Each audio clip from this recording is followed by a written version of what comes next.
I would like to share my process on how I approach making builds in the Division 2, and I'll use my Ninja Turtle rifle build as a reference and example throughout this guide. Step 1. What is the build's focus? So you would first decide what kind of gameplay your build want to be catered towards, whether it's PvP, PvE, group, solo, or any of the combination of above. My Ninja Turtle build is going to be solo based with an emphasis on farming challenge missions and control point tier 3 and 4. I will not be doing any PvP or dark zones. Step 2. Identify the strategy and your style of play. You want to decide on the type of guns and skills you like to use and what type of engagement you will have with the enemy. I enjoy using rifles, so I know the mobs at high levels hit very hard, so I want to keep my distance between us. I like to keep my sustain up as well, meaning I want to minimize the time that I will have to spend healing myself, so I will have more time to spend on doing damage. Step 3. Identify key talents and traits. This is a great resource for planning your character. I will leave the link to the spreadsheet in the description below. Since weapon talents are very pretty straightforward, we'll only focus about armor talents. First, we have to understand what is an attribute. Attributes are built-in stats that could be like bonus armor, more weapon damage, or cooldown reduction that comes with the armor itself, semi-randomly generated, and can be categorized into offensive, defensive, and utility categories. What is a mod slot and mod? Mod slots come with the armor in the same 3 different categories, and within each category they are split further into either a system or protocol. The two have their own pool of deaths that it comes in.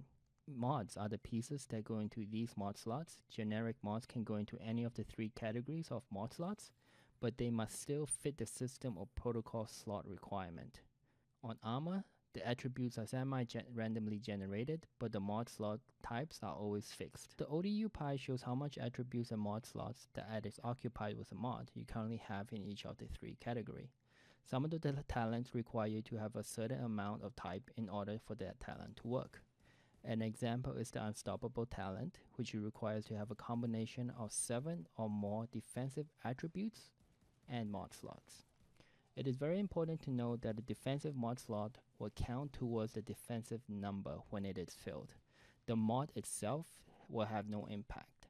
So if you stick a generic mod that has 3 offensive stats into a defensive mod slot, that mod slot will still count as 1 defensive towards the ODU pie.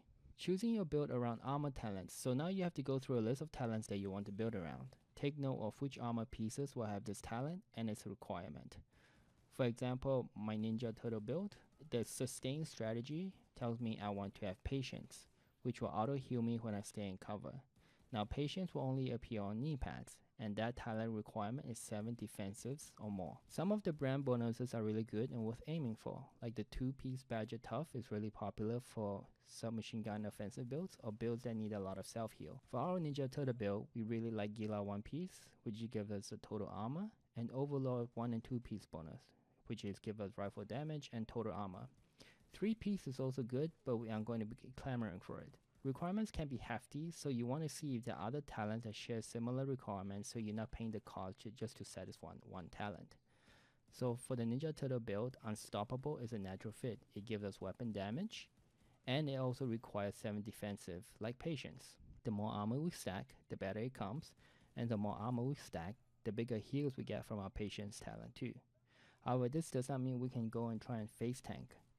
And we also note that this talent will only spawn on the chest armor. Now we can consider synergy. What other talents will go well with our core talents?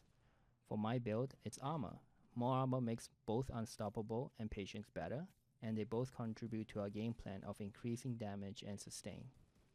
Hardened, which gives us 10% armor, would also be an excellent talent to have. Same with Safeguard, which increases our healing ability. Step 4. Now we have to plan for the gear and the ODU pie. Now that you know the talents and bonuses you want, it's time to do research and planning. Certain armor pieces can only roll certain types of talents. Vice versa, certain talents only appear on specific armor pieces. Armor talents are grouped into 2 categories, whether it's active, that has an arrow with a pointing up in the center, or passive, which is just a circle. So for the core build, we want the following. We want a vest with Unstoppable, an active talent, and we want knee pads with Patience, also another active talent. We also want 1 piece Gilga and 2 pieces Overlord. We also have the requirement of minimum combination of 7 defensive attributes and mod slots. Now Gilga comes in knee pad, it can roll active talent, and they give us 2 defensive mod slots. That's 3 birds in 1 stone. We get patience, Gilga 1 piece bonus, and we fulfill 2 of the 7 defensive requirement.